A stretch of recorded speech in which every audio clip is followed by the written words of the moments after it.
आता आपल्या आवडत्या मालिकेचे संपूर्ण भाग मालिका प्रसारित झाल्यानंतर लगेचच पाहू शकता पूर्णपणे मोफत फक्त सन नेक्स्ट वर। गौतमराव, अहो आता काय होईल? माझ्या युवीशी कोण लग्न करणार आता? तुमच्या मुलीच्या प्रियाच्या नकाराचा शिक्का बसलाय त्याच्या कपाळावर। अहो शुभ मुहूर्त टळून चाललाय, त्याआधी कोणीतरी काहीतरी मार्ग काढा यातून।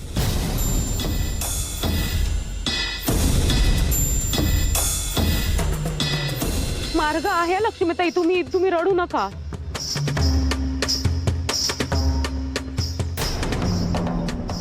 काय तुमच्या मुलाचं जे लग्न ठरलं होतं ते ठरलं होतं गौतम जहागीरदार यांच्या मुलीशी। मग जर प्रियाशी लग्न होऊ शकत नाहीये तर त्यांना दुसरी मुलगी आहे ना,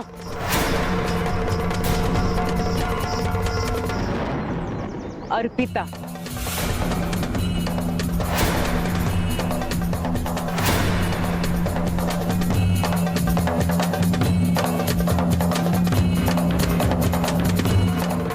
अर्पिताशी लग्न होऊ शकेल अगदी ठरल्याप्रमाणे।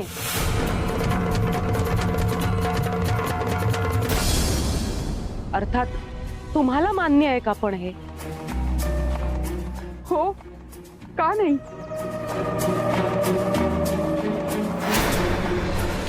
अरे वा वहिनी,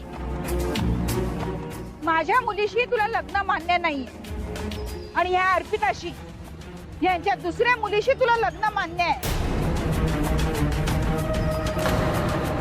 आता ते तर तिला आपली मुलगी सुद्धा मानत नाही।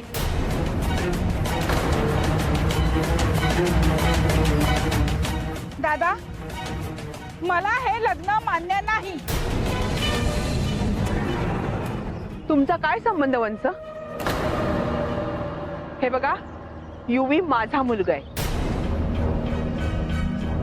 आणि त्याच्या बाबतीतले निर्णय मी घेणार, तुम्ही नाही। कळलं?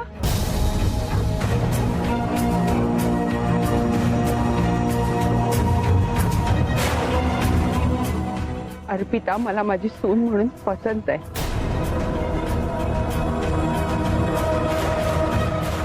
पण मला मान्य नाहीये।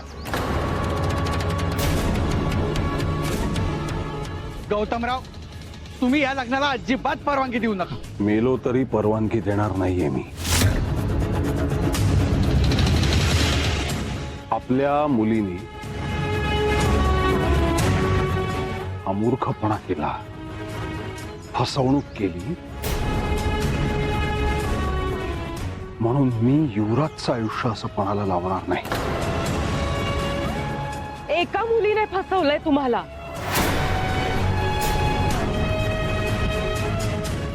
पण तुम्हाला दुसरी मुलगी आहे।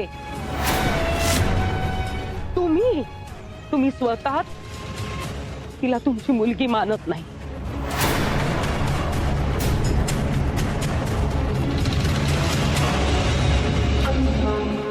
आजपर्यंत तुम्ही तिच्यासाठी कुठलेही निर्णय घेतलेले नाहीयेत।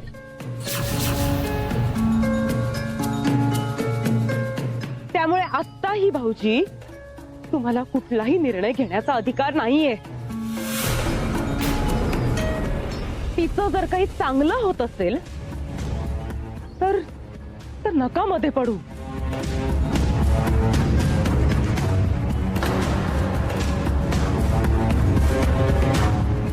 वचन दिलंय मी भिकाजीरावांना, त्यांना माझी मुलगी देईन। आणि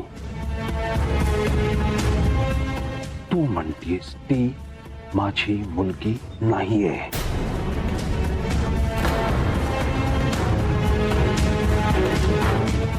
आहे।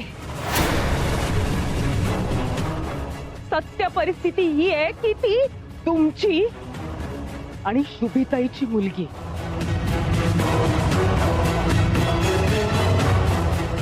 ती नाही देते परवानगी या लग्नाला।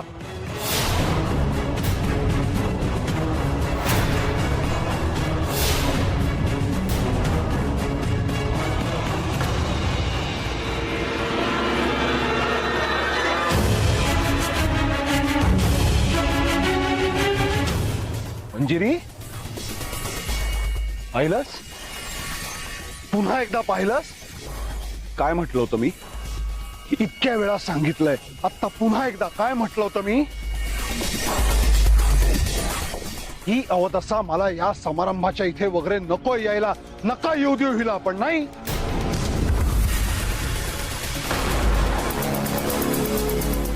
गौतम जहागीरदारांना कुठे काय कळतं? ते तर उगाच रागराग करतात ह्या चांगल्या बिचाऱ्या मुलीचा.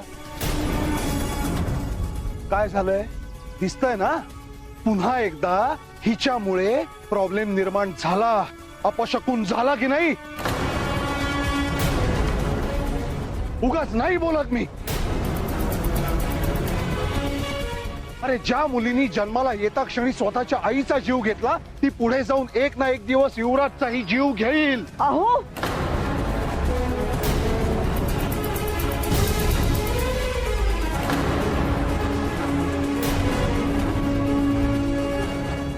तुम्ही पाहुण्यांसमोर चुकीचं काही खोटं बोलतोय? अनुभवांवरूनच बोलतोय ना.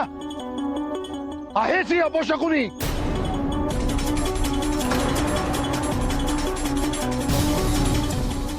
तुम्ही कायम माझ्या अर्पिताला घरात अपशकुनी म्हणत आलात, पण आज इथे चार चौघांच्या पाहुण्यांमध्ये तेच. इथे मी हे ऐकून घेणार नाहीये. मी हे सिद्ध करून दाखवू शकते की अर्पिता अपशकुनी नाहीये. तिच्यामुळे अनेक शुभ गोष्टी घडल्यात आपल्या घरात.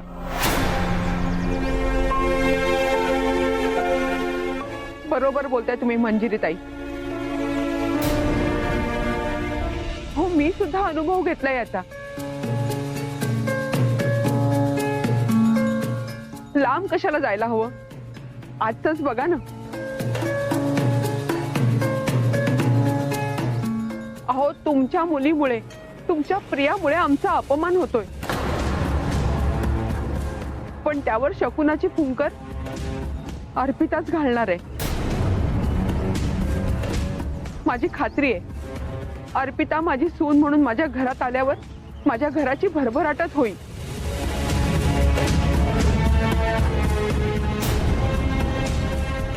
कसली भरभराट ग? भिकाजीला भिकारी करण्याचे डाव आहेत ते. हो,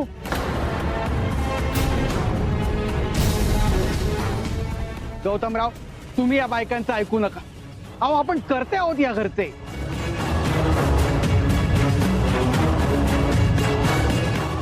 या लग्नाला परवानगी देऊ नकात. हा अपशकुन माझ्या घरात नकोय. पप्पा, हो का? मुळात असं काही होणार नाही.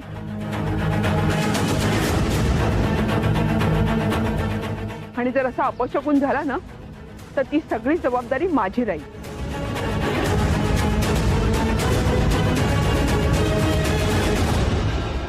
वा वहिनी, अगं माझी तन्वी असताना तुला अशी जबाबदारी हवीच का?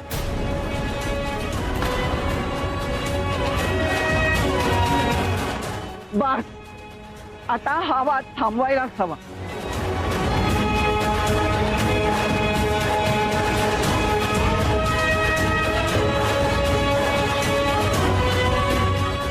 युवराज, तू मला आजी म्हणतो.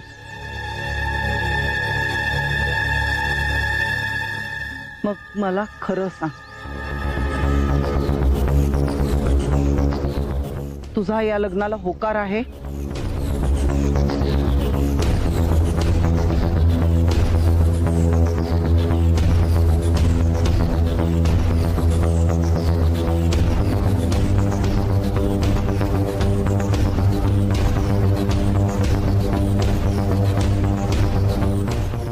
आता तुम्ही मोठी माणसं मिळून जो काही निर्णय घ्याल तो मान्य असेल मला.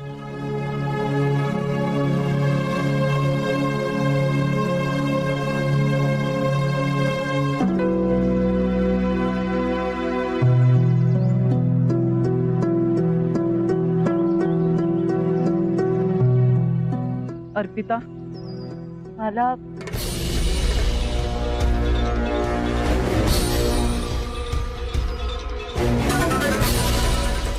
मला हे मान्य नाहीये.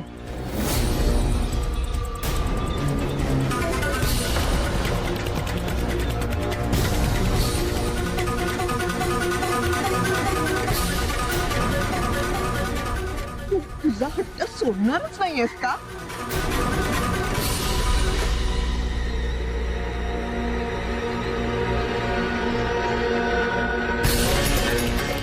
तू का नाही म्हणतेस?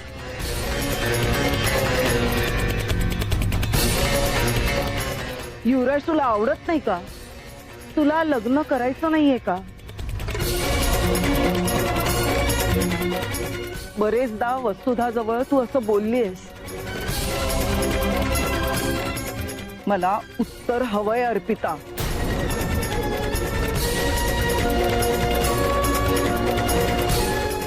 तू शुभदाची मुलगी आहेस. तुझ्या बाबांचा विरोध असतानाही माझ्या जबाबदारीवर मी तुला घरी आणलं.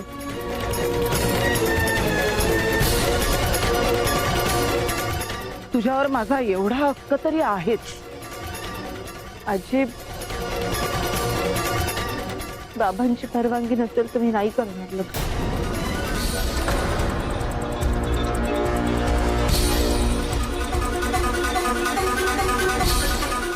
आली ना गाडी, आली मूळ पदावर. अगं ते तुला त्यांची मुलगीच मानत नाहीत.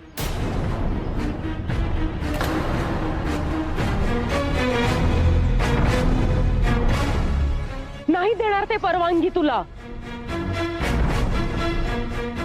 मी सांगतेय ना, बाबांची परवानगी नसेल तर मी नाही करणार लग्न.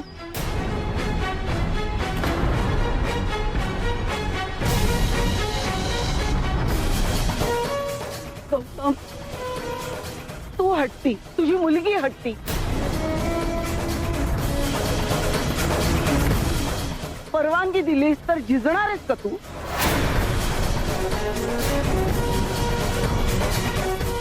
बघतोयस ना दादा, अरे आपल्या शब्दाला काही मानच नाहीये इथे. मम्मा, तू जरा शांत बसतेस का? गप्पा.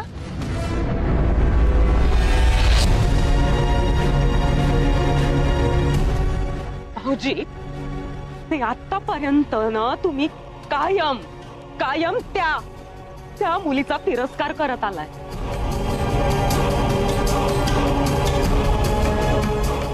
नेहमी प्रिया आणि अर्पितामध्ये फरक केलात. अर्पिताचं ताट वेगळं, तिने इतर सगळ्यांसोबत जेवायलाही बसायचं नाही, तुमच्या समोरही यायचं नाही, इतका इतका तिरस्कार केला.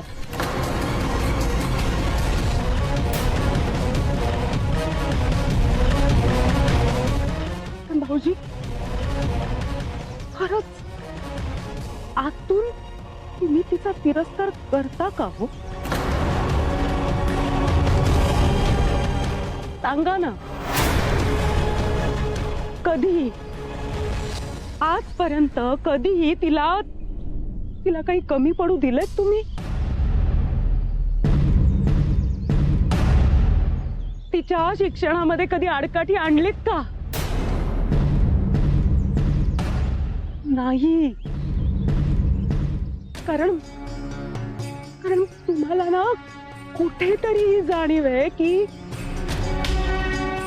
ही मुलगी ना तुमची जबाबदारी आहे. भाऊजी, असं समजा ही तुमची शेवटची जबाबदारी आहे. तेवढी पार पाडा आणि मोकळे व्हा.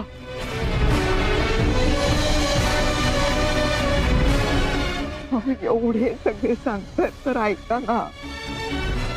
आणि वसुधाताई जे काही म्हणाल्या हे बरोबरच आहे. भाऊजी, आणि ही शुभीताईची मुलगी आहे. मी तुम्हाला तिची जबाबदारी अशी झटकू देणार नाही.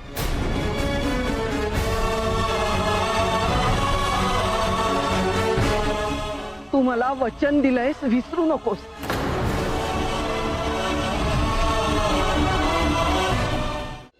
मी सुपीताईची मुलगी आहे हं? मी तुम्हाला तिची जबाबदारी अशी झटकू देणार नाही.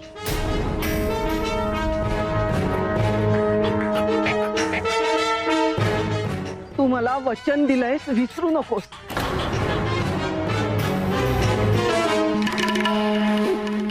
आणि तसंही गौतमराव, तुम्हाला अर्पिताचं ओझं वाटतंय ना, अहो मग आम्ही तिचा स्वीकार करतोय. तुम्ही फक्त हो म्हणा.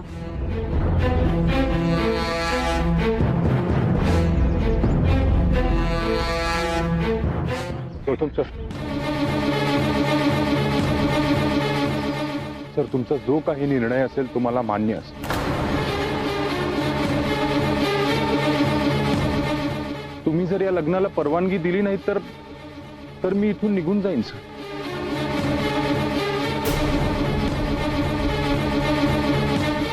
मी माझे मम्मी पप्पा मानहानीचे जे काही परिणाम आहेत ते मिळून बघू. आता मी इथे फक्त तुमच्या होकाराची किंवा नकाराची वाट बघत उभा आहे बस.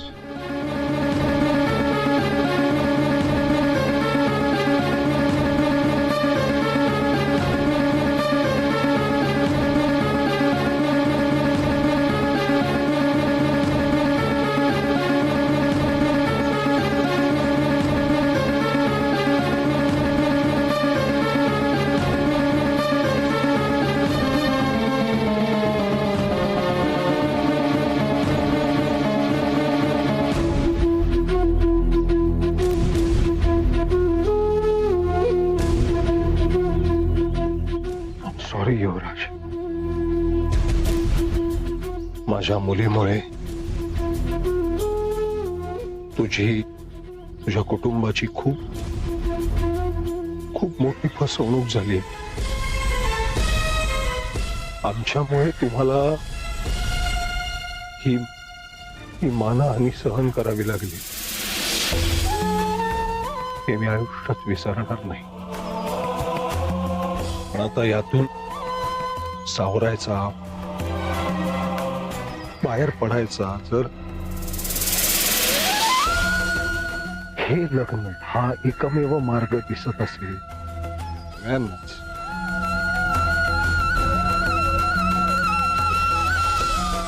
आणि तुलाही जर ते मान्य असेल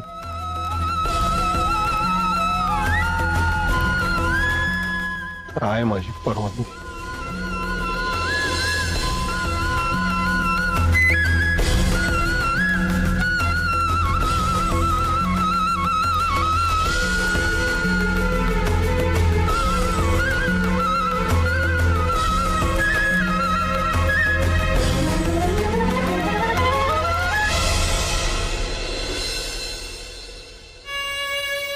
गौतमराव, अहो गौतमराव, अहो ऐका तर.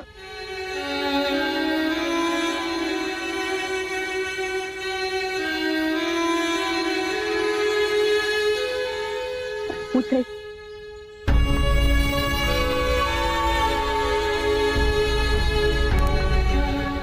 आता तरी लग्नाला उभी राहणार आहेस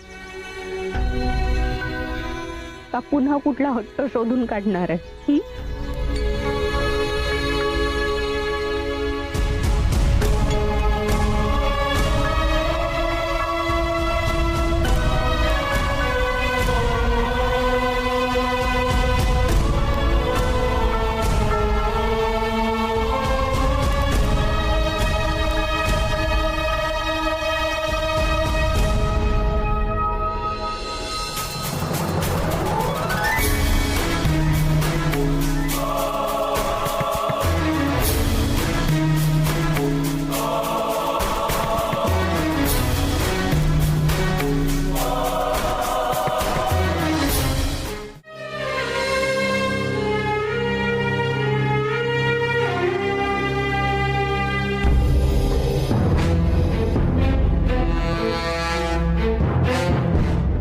गौतमराव, अहो गौतमराव, काय चाललंय हे?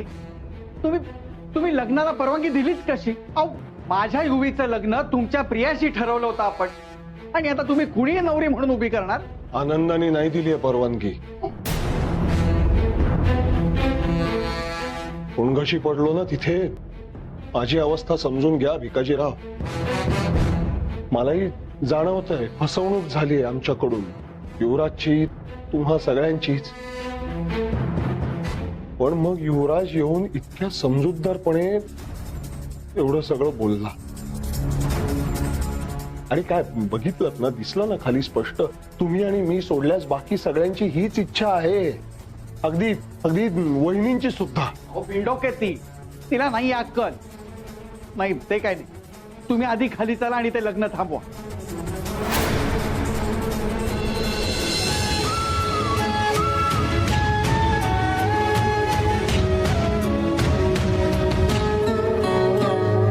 लाडाची साऱ्यांची आहे मी लेक गुणी,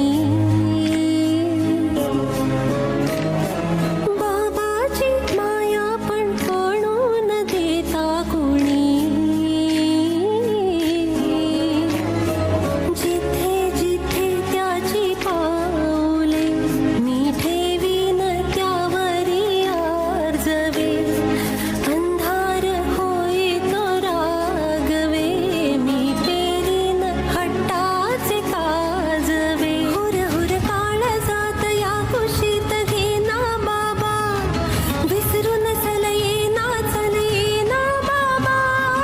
तुझ्या पायाशी जागा जराशी बस इथे